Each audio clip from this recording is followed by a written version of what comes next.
आपका intense light YouTube channel पर। मित्रों, जैसा कि आप बहुपद चैप्टर को पढ़ रहे हैं, एनसीईआरटी क्लास 9 को फॉलो कर रहे हैं और अब तक जो भी हमने पढ़े हैं उसके आगे हम चल रहे हैं। उसके आगे की एक टॉपिक है शेषफल प्रमेय। आज हम इसको पढ़ेंगे और इस पर संबंधित एक प्रश्नावली है, कोशिश करेंगे कि वो भी हम कंप्लीट कर लें। दोस्तों, ये शुरू करने से पहले मैं बता दूं कि इसमें कुछ चीज़ें ऐसी आएंगी जो नई होंगी और कुछ चीज़ें ऐसी होंगी जो अब तक हमने पढ़ रखा है उस उनमें से किसी कंसेप्ट पर आधारित होंगी। तो अगर आप पहले की वीडियोस ना देखे हो, क्लास ना की हो, तो बहुपद को चैप्टर 1 से सारे वीडियोस को देखें और समझें। ठीक है, फिर इस पर आगे आए। तो चलिए शुरू करते हैं। देखिए, शेषफल प्रमेय आपको पढ़ना है मित्रों। तो शेषफल शब्द से ही पता चल रहा है कि यहाँ पर शेषफल की बात हो रही है। आप 9th क्लास में है तो शेषफल, भागफल, इन सब बातों से आप परिचित होंगे, इन सब टर्मिनोलॉजी से आप परिचित होंगे। ठीक है, तो चलिए थोड़ा सा कुछ रिकैप करते हैं पुरानी चीज़ों को।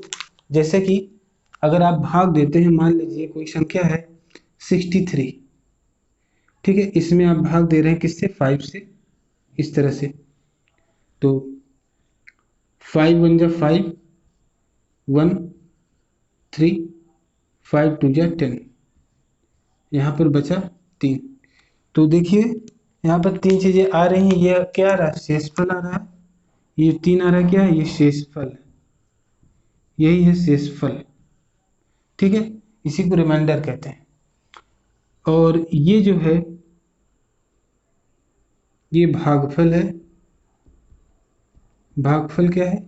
ये जो ऊपर 12 आया है यही इसका भागफल है।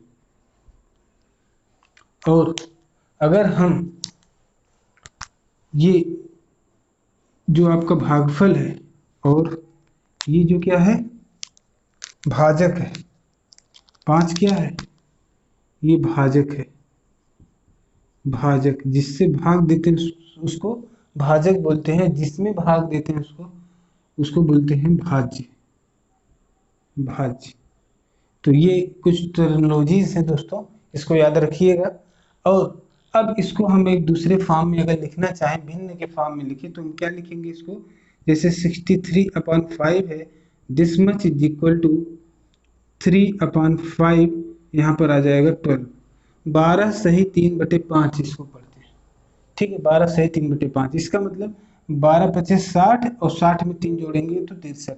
इन 63/5 आएगा। यानी हम दूसरे शब्दों में कह सकते हैं कि 63 बराबर 5। ये देखिए 5 गुणे 12 धन 3, यही ना करते हैं। तो इसका मतलब क्या हुआ कि जो भाज्य है, भाज्य बराबर भाजक गुणे भागफल, भागफल धन शेषफल। ये है दोस्तों स्टैंडर्ड फार्मूला। इसे आप नोट करें और कभी भूलिएगा मत। ये फार्मूला वेरी वेरी इंपॉर्टेंट है।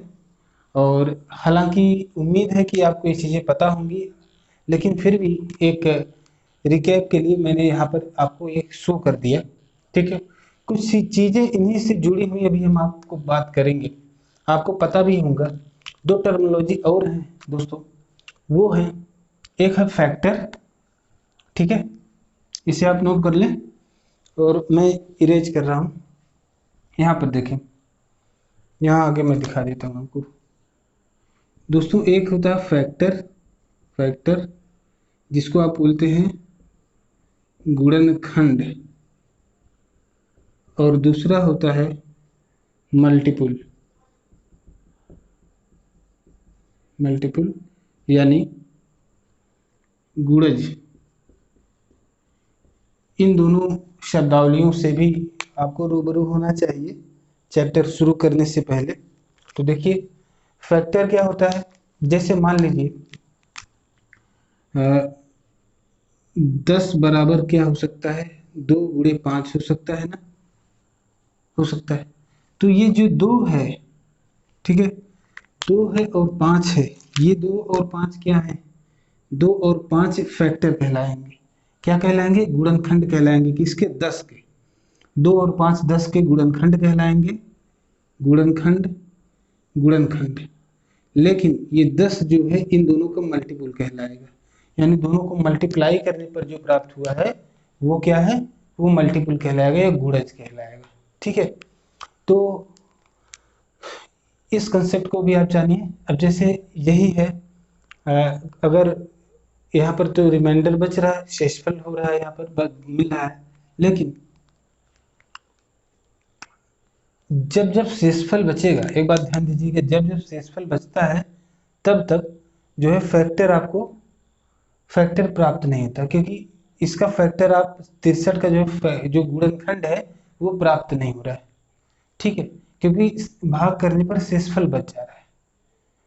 तो अगर 7 इंटू 9 करेंगे तो इसका हो सकता है, जैसे 63 है, मैं चेंज कर लेता हूँ, जैसे 63 है, 7 इंटू 9, दिस में 7 इंटू 3 इंटू 3।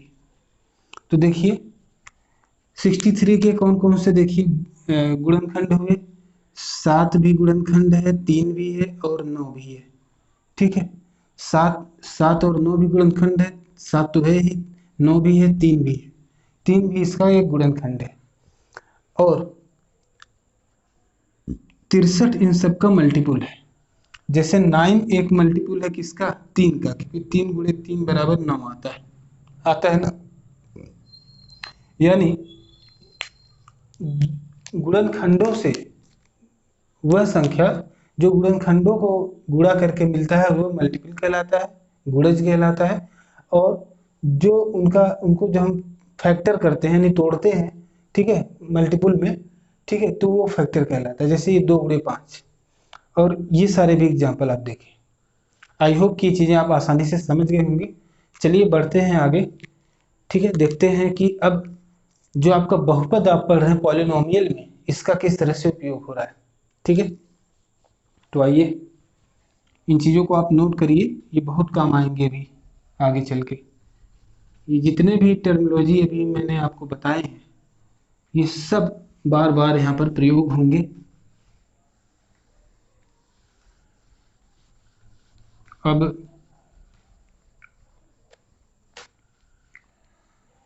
बात आती है कि अगर हम किसी एक बहुपद से दूसरे बहुपद में भाग दें तब उसका शेषफल क्या आएगा, और शेषफल के निकालने के तरीके कितने हो सकते हैं। ठीक है दोस्तों, इसी पर आज हमारा वो आधारित है। तो जैसे हमारे पास अगर है कोई, सपोज दैट कोई बहुपद है पी एक्स, ठीक है, पी एक्स बराबर कुछ है और दूसरा है क्यू एक्स, ठीक है, और हम पी एक्स में क्यू एक्स के भाग दे रहे हैं, यानी पी एक्स बहुपद में क्यू एक्स से अगर हम भाग दे रहे हैं तो हमारे पास एक भागफल आएगा। अगर ये पूरी तरह से डिवाइड हो जा रहा है, यानी शेषफल अगर 0 आ जा रहा है तब तो ये पूरी तरह से डिवाइड हो जाएगा। लेकिन अगर शेषफल 0 नहीं आ रहा है तो हमारे पास एक शेषफल बचेगा।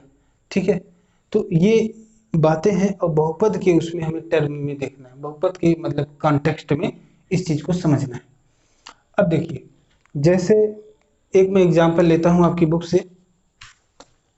बुक में आपके एग्जांपल इन्होंने दिया हुआ है कि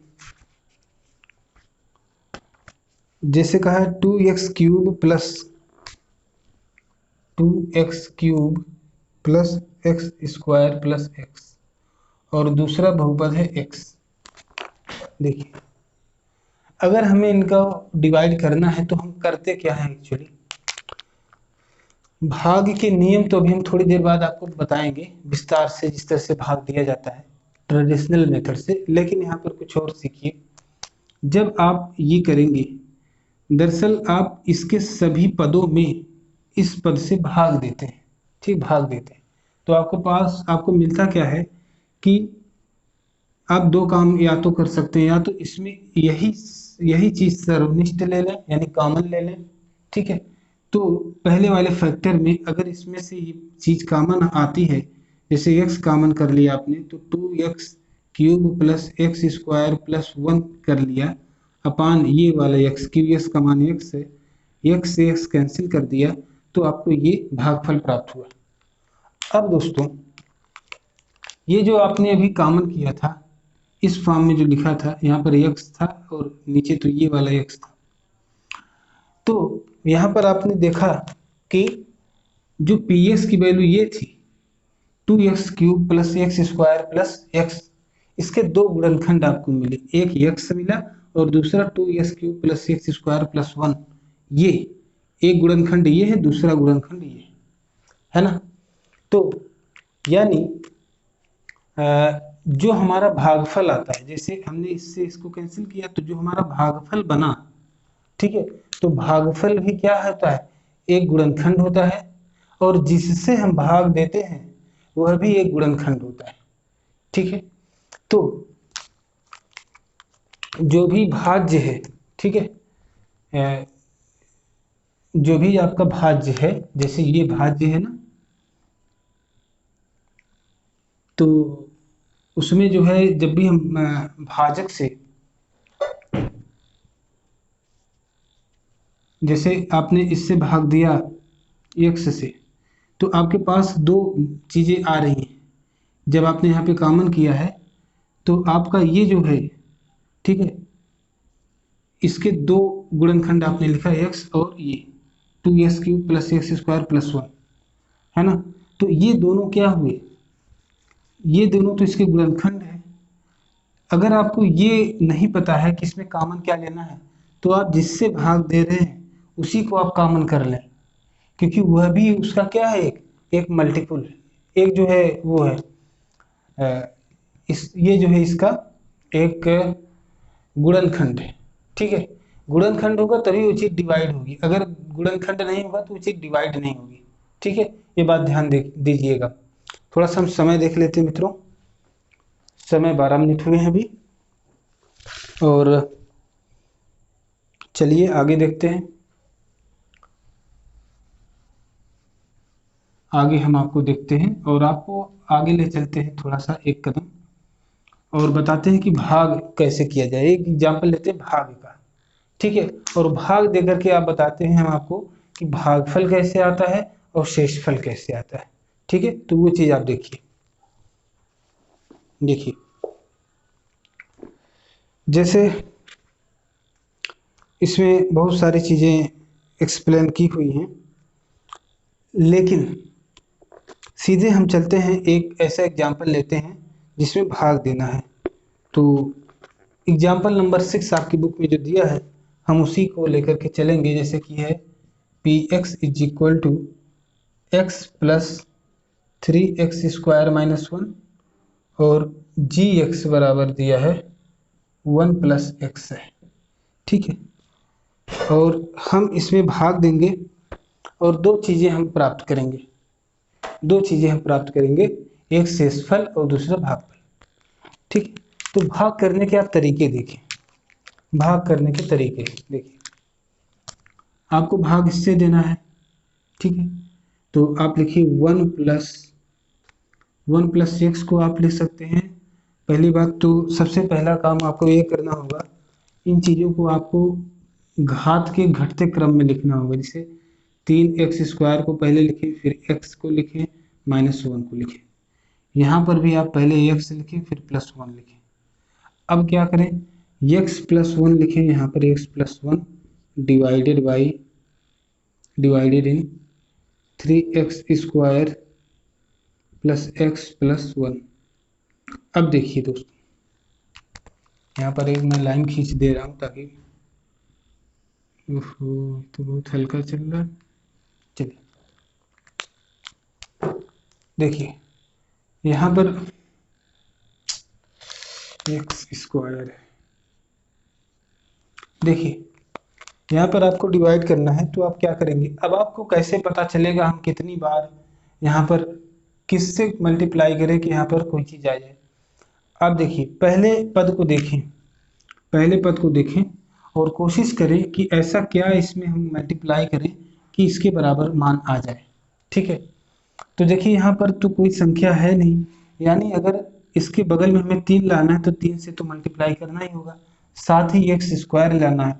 एक एक्स यहाँ पर पहले से है तो यानी एक्स स्क्वायर से भी गुणा करेंगे तो यानी अगर हम 3x के x से गुणा करेंगे तो यहाँ एक्स स्क्वायर आएगा। लेकिन ये चीज़ सोचने में थोड़ा अगर समय लग रहा है तो पहले पद में इसके पहले टर्म से आप डिवाइड करें।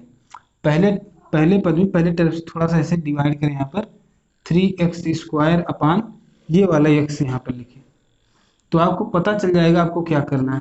इस x से इसका स्क्वायर कटेगा, ये बराबर 3x आएगा। यानी अब पहली बार आप कितनी बार ले जाएंगे, 3x बार ले जाएंगे।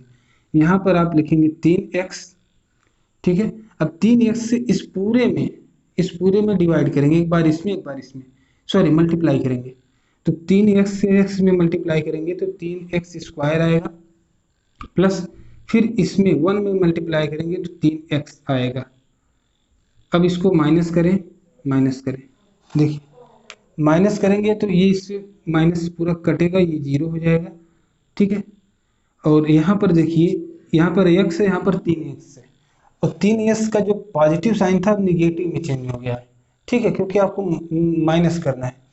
तो अब 3x बड़ी संख्या है तो बड़ी में से एक संख्या घट गई तो आपके पास 2x आ गया, निगेटिव में आया, ठीक है, घात इसकी माइनस की लगी तो -2x आ गया और ये +1 यहाँ पर है। अब आपको क्या करना है, अब आपको यहाँ पर 2x लाना है और -2x लाना है। तो आप क्या करेंगे, कितनी बार इसमें, तो उसके लिए आप क्या करेंगे, यही -2x यहाँ पर लिखें और इसके पहले पद से इसमें भाग दे दें। ये देखिए बच क्या रहा, -2 बच रहा है ना, तो -2 बार ले जाइए, -2 बार आप ले जाएंगे तो -2 से मल्टीप्लाई करेंगे तो -2x आएगा, ठीक है। फिर -2 से 1 में मल्टीप्लाई करेंगे तो क्या आएगा, यहाँ पर आएगा -2। ये देखिए अब इसको माइनस करेंगे, ठीक है, जब आप माइनस करेंगे तो माइनस माइनस जो ये वाला प्लस हो जाएगा और ये भी प्लस हो जाएगा, ठीक। अब देखिए ये पूरा कैंसिल हो जाएगा और यहाँ पर 2 और 1 यहाँ पर 3 बचा, ठीक है। अब देखिए दोस्तों, चूंकि यहाँ पर अब अचर संख्या आ गई, अचर वैल्यू अगर जब आ जाती है और चर कोई नहीं बच रहा है बहुपद वाले केस में, तब वही उसका रिमाइंडर हो जाता है, शेषफल हो जाता है। तो इसमें हमने क्या देखा, हमें भागफल क्या मिला, भागफल मिला 3x - 2, शेषफल क्या मिला, 3 मिला, ये 3 हमें शेषफल मिला, ठीक है। और ये दोनों चीजें हमें प्राप्त हुई। अब दो तरीके हैं मित्रों, शेषफल प्रमेय जब हम पढ़ते हैं तो दो तरीके हैं। एक तो इस तरह ट्रेडिशनल मेथड से ये हमने भाग करना आपको बताया और इससे आपने भागफल निकाला और शेषफल निकाला, ठीक है। और भागफल और शेषफल जो आपने निकाला है, तो भागफल तो तभी आप निकाल पाएंगे जब पूरा भाग देंगे, लेकिन शेषफल निकालने का एक और तरीका है जिसका प्रयोग करके हम शेषफल को आसानी से निकाल सकते हैं, पूरा भाग देने की भी जरूरत नहीं पड़ेगी। उसको हम आगे सीखेंगे, उसके पहले कुछ छोटे छोटे यहाँ पर पॉइंट को हम डिस्कस करेंगे, ठीक है दोस्तों। तो इसको आप देखें और देखते हैं क्या कुछ नया एग्जाम्पल यहाँ पर है। यहाँ पर मित्रों एक छोटी सी मिस्टेक हुई है, इसको आप इम्प्रूव कर लें। देखिए यहाँ पर जो हमने प्रश्न लिया था, यहाँ पर -1 लिखा था, ठीक है, तो उस हिसाब से यहाँ पे देखिए हमने प्लस गलती से लिख दिया, इसलिए यहाँ पर थोड़ी सी मिस्टेक हुई है। तो यहाँ पर आप यहाँ पर माइनस बना लें इसको, अगर यहाँ पर माइनस लेंगे तो शेषफल शायद कुछ और आएगा, तो यहाँ पर भी देखिए यहाँ पे माइनस हो जाएगा और देखिए ये माइनस है और ये प्लस है, तो +2 में से जब 1 घटेगा तो यहाँ पर 1 आएगा, +1 आएगा, ठीक है। तो ये जो रिमाइंडर होगा 1 बचेगा। और इसको चेक करने का तरीका भी है, जो आपको फार्मूला मैंने बताया कि भाज्य बराबर क्या होता है। भाज्य का मतलब यही, ये वाला जो टर्म है यही भाज्य है जिसमें भाग दिया जाता है, अभी मैंने थोड़ी देर पहले आपको बताया। तो फार्मूला क्या होता है, तो भाजक x+1 ये भाजक है, गुणे भागफल है 3x - 2, ये भागफल आया है, प्लस शेषफल क्या है 1 है, ठीक है। अगर हम ऐसे सॉल्व करेंगे इसको, इस चीज को अगर हम सॉल्व कर देंगे तो हमारा यही चीज फिर से आ जाएगा। देखिए आप एक बार देखिए, यस का इसमें मल्टीप्लाई करेंगे 3x² - 2x, ठीक है। फिर 1 का करेंगे +3x - 2 +1, ये वाला 1 यहाँ पर, ये बराबर 3x²। इसमें से ये कैंसिल होगा, ठीक है। तो यहाँ पर बचेगा +x, और यहाँ पर -2, एक में से घटेगा तो -1 आएगा। तो देखिए सेम वही वैल्यू हमें प्राप्त हुई है, वही वैल्यू प्राप्त हुई है, ठीक है। 3x² + x - 1, यही वैल्यू प्राप्त हुई है। तो यानी भाज्य बराबर क्या होता है, भाज्य बराबर भाजक गुणे भागफल धन शेषफल, ठीक है। और इसी से इस चीज को हमने देखा भी। अब अगला जो तरीका दोस्तों हम समझने जा रहे हैं, उसमें हम बिना भाग दिए शेषफल को प्राप्त करेंगे, ठीक है। वही हमारा शेषफल प्रमेय है। चलिए इसको मैं मिटा देता हूँ, ठीक है, 1 सेकंड। आइए दोस्तों, जैसा कि हमने अभी कहा था कि शेषफल प्रमेय को जानना है, और हमने यह भी बताया था कि बिना भाग दिए हमें शेषफल प्राप्त करने का तरीका जानना है, ठीक है। तो देखिए ऐसा तभी होगा जब कोई भी ऐसा बहुपद है जिसकी घात ज़्यादा है, और एक दूसरा बहुपद है जिसकी घात उस बहुपद से कम है, और कम घात वाले बहुपद से ज़्यादा घात वाले बहुपद में अगर हम भाग दे रहे हैं, उस केस में जो हमारा शेष बचेगा उसको प्राप्त करने का तरीका हम आपको बताने जा रहे हैं, ठीक है।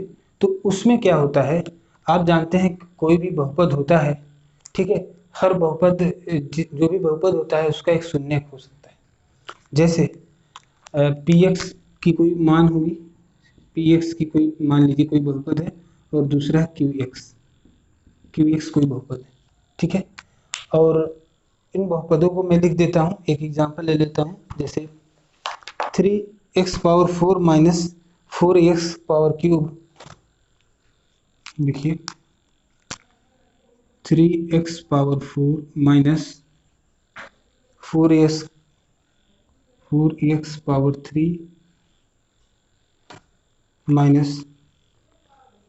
3x - 1, ठीक है।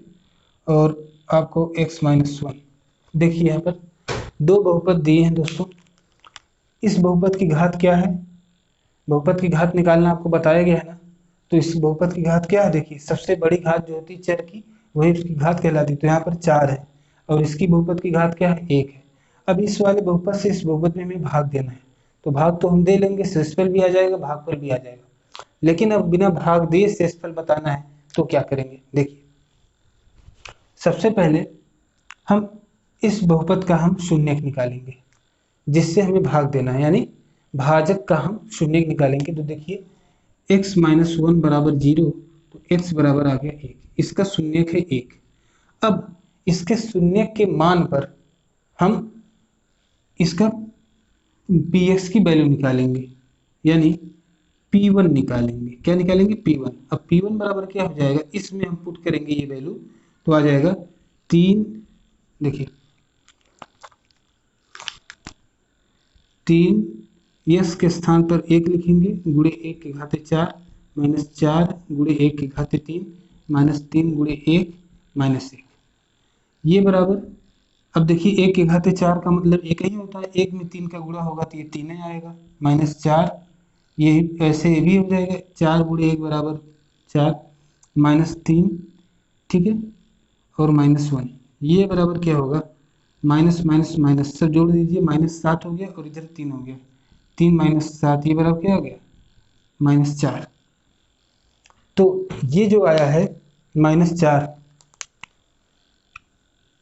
यही दोस्तों इसका क्या है, यही इसका शेषफल है, ठीक है, यही इसका शेषफल है। और इसे आप नोट कर लें, और मैं एक आसान भाषा में इसको लिखवा देता हूँ।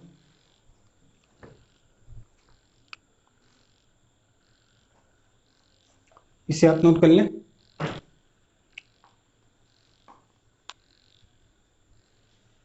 चौबीस मिनट।